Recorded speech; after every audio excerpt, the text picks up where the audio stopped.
So I'm continuing on the topic of how family caregiving doesn't necessarily end just because your parent is in a facility. Last week's video was all about parents who are in assisted livings. This week I'm going to talk about how family caregiving doesn't necessarily end just because your parent might be in a nursing home.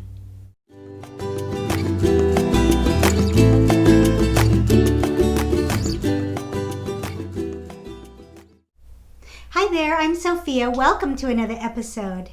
I make weekly videos to help family caregivers navigate the resources, the options, and all the ups and downs that go along with aging parent care. I want the very best outcomes for both you and your parent, so go ahead and subscribe so you don't miss a thing. I have heard a lot of family caregivers say that the stress of caregiving and the level of care that they give their parents is just more than they can handle. So they're thinking of moving their parent into a nursing home. They think that this move means that their caregiving stress and hands-on care days are over. For some of you, that might be true, and I hope so, but for others, it's not even close. And for some of you, that might be okay, especially if you enjoy the hands-on caregiving. But for some of you, it's not what you expect it to be. It really does depend on the circumstances, the facility, what kind of person you are, and what kind of person and issues your parent has. So this is going to be another reality check video because I want you to know all the possibilities as you go into different situations that parent care takes you.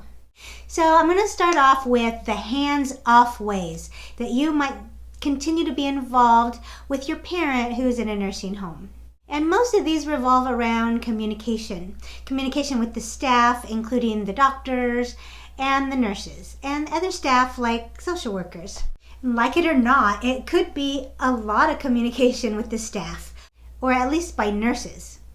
This means calls in the night, calls on the weekend, calls while you're at work or on vacation.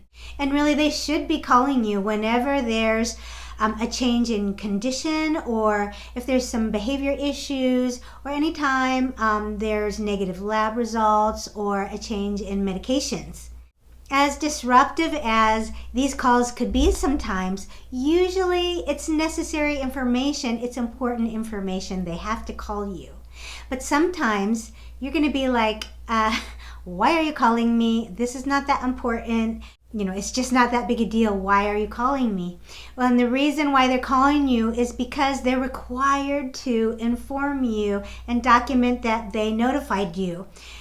Really not for any other reason. They're not calling to upset you. They might not even be calling to have you make a decision, but it's strictly for their documentation requirements.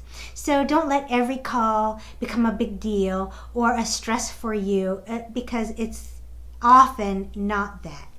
If your parent is more stable and they don't have a lot of changes, then you probably should expect not very many of these calls. But if you do plan on being away on vacation or a work trip and you'd rather not receive a lot of these calls, then make sure that you call the nursing home facility and let them know that you're out of town during these days and give them the name and a phone number of someone else that they could call instead, your backup person. You might also experience repeated calls from your own parent, especially if they have their own cell phone at their bedside. Receiving 10 calls a day from a parent who might have memory impairment, or they're calling you to accuse the staff of this and that, or things are missing, or they're begging you to go home. This can be a huge stress for you and a continued disruption in your day. This is when you need to set some boundaries and take care of yourself by putting your phone on mute, or to let your parent know that no matter how many times they call, you'll call them once or twice every day, and at what time. You're not abandoning them, but you're just setting some boundaries. And no, you cannot ask the staff to take away their cell phone. They're not allowed to do that. Another periodic opportunity for communication is when the nursing home holds care plan meetings. These are required quarterly At the facility I work at, we hold them monthly for all of the families. This is when the multidisciplinary team gets together and talks about everything that's been going on with the resident since the last meeting. And family should always be invited. Pre-COVID days, family was invited to come in, but now we're doing them over the phone. So plan on putting some time aside for these meetings. Now, it's possible that you might still be doing hands-on care with your parent even though they're living in a nursing home. This is going to depend on your personality and how much hands-on involvement you do want to have. And it's also going to depend on the nursing home. I've worked in long-term care for years, and I've seen the whole gamut of care when it comes to families getting involved. But yes, you can provide care in a nursing home if you want to, but you know what, you certainly don't have to. Some families, they're not able to accept the realistic amount of time that it takes things to get done in a nursing home. So they jump in and they do things themselves. You could do things like, wash your parent's face or brush their hair, sometimes dress them or walk them if that's been approved. I've seen families even change diapers in the nursing home. And some families come in and feed their parent if their parent needs help with that. No one is going to tell you have to do these things. If doing these makes you happy, then that's great. Go ahead and see if you can participate. But if you find yourself doing them and then getting angry about it or resentful that you're intervening, then maybe it's time to look at your options. You could try to move your parent to another facility if you're not satisfied with the care.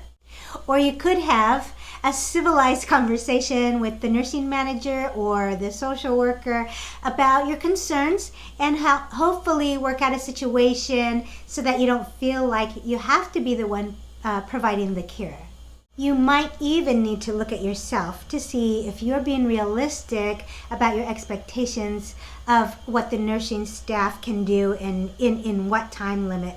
This is where I find a lot of the problems arise with families being dissatisfied. One other time that you might be asked by staff to provide assistance is if your parent has some behavior issues that they aren't able to manage on an ongoing basis. Yes, sometimes they have sitters who can stay with your parent, but realistically, they don't always have the staff who can sit with your parent 24 hours a day. And sometimes, a stranger just won't do. So you might get called away from your life and asked to come in to just sit with your parent and help calm them down. Nursing home placement certainly doesn't always mean your family caregiver's stress or even hands-on care is over. It's going to depend on your parent, it's going to depend on you and the facility. So now you know what to expect.